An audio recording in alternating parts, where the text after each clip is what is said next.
Assalamualaikum warahmatullahi wabarakatuh. Waalaikumsalam warahmatullahi Salam pendidikan dan salam semangat untuk kita semua.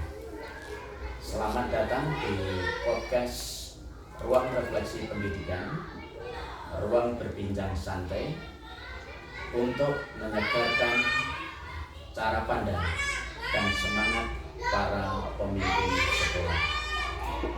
Hari ini kita akan berbincang tentang penyegaran kepala sekolah, khususnya bagi kepala sekolah baru yang sedang menata langkah awal kepemimpinannya.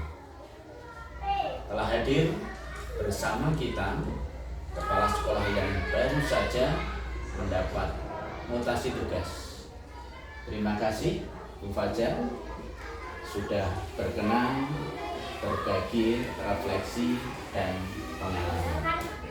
Terima kasih, senang berbagi dan belajar bersama.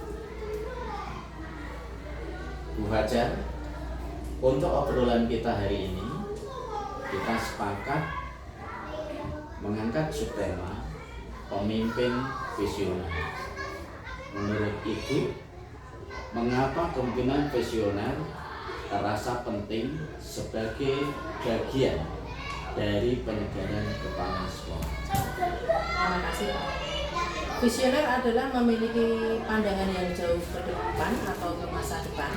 Artinya bahwa ketika saya mendapat tugas di tempat yang baru, maka saya harus bisa menentukan arah yang dapat nanti menjadi penyemangat dan pemersatu bagi warga sekolah di satuan pendidikan yang baru. Berarti visi bukan sekedar kalimat di dokumen, tetapi menjadi energi yang menggerakkan. Betul demikian Bu Fajar? Betul.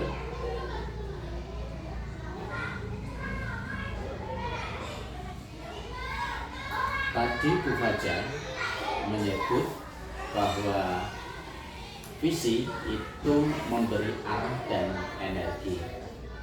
Kalau boleh, mohon diperjelas apa tujuan Ibu Fajar menguatkan diri sebagai pemimpin visioner di awal masa tugasnya. Ya. Seperti di awal tadi, bahwa visioner itu dapat menyatukan langkah, bagaimana membangun harapan baru dan menyesuaikan tantangan zaman, dan juga menjadi arahan bagi saya sendiri untuk membentuk satuan pendidikan yang lebih baik di tempat yang baru. Jadi tujuan ini bukan hanya untuk kepala sekolah, tetapi agar seluruh warga sekolah merasa memiliki arah yang sama. Dalam upaya mewujudkan visi itu, tentu perlu membaca kondisi sekolah. Hal-hal apa saja menurut Ibu untuk bisa mengidentifikasi terkait dengan kesiapan sekolah dalam bergerak maju menuju visi bersama? Ya, terima kasih Pak. Di sini saya di tempat yang baru itu harus mengidentifikasi, dimulai dari bagaimana budaya kerja di sana, kemudian mindset guru, kolaborasi, sarana, dan tantangan yang ada di sana. Dengan demikian, dari hasil identifikasi tadi, kira-kira bagian mana menurut Ibu Fajar yang paling membutuhkan penyegaran agar visi bisa diterima dan dijalankan bersama? Setelah saya identifikasi, itu yang perlu perlu penyegaran, yaitu tentang mindset guru. Baik, setelah memahami kondisi itu, tentunya visi perlu diterjemahkan dalam langkah nyata. Rencana aksi apa yang akan Ibu lakukan agar kepemimpinan visioner itu benar-benar terasa, bukan hanya terdengar saja.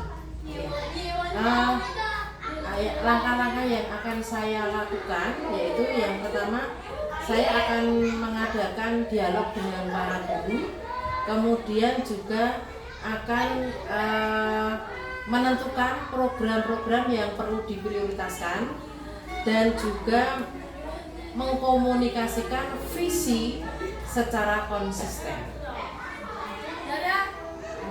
Sehingga dalam hal ini bukan sekedar instruksi dalam menjalankan visi dan rencana aksi tersebut, tentu ada tanggung jawab yang besar. Kira-kira bagaimana menurut Ibu memaknai tanggung jawab seorang pemimpin visioner di tengah harapan dan keterbatasan yang ada? Terima kasih. Jadi secara konsisten saya akan memberanikan diri ya untuk mengambil suatu keputusan, juga harus siap untuk mengevaluasi diri dan juga berusaha untuk melayani kebutuhan semua warga sekolah dari mulai guru, karyawan dan peserta. Dari penjelasan itu terasa bahwa tanggung jawab pemimpin visioner adalah menjaga harapan, yaitu tetap hidup, sekaligus memastikan tetap berpihak pada realitas. Terima kasih Bu Fajar atas refleksi yang sangat menyegarkan. Dari obrolan ini kita belajar bahwa penyegaran kepala sekolah bukan soal gaya baru semata, tetapi tentang kejernihan visi, kepekaan membaca kondisi, keberanian menyusun langkah, dan ketulusan memikul tanggung jawab.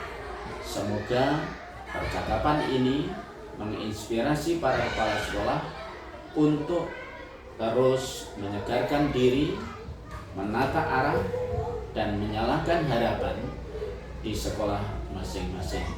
Saya pamit undur diri. Sampai jumpa di episode berikutnya. Wassalamualaikum warahmatullahi wabarakatuh. Terima kasih.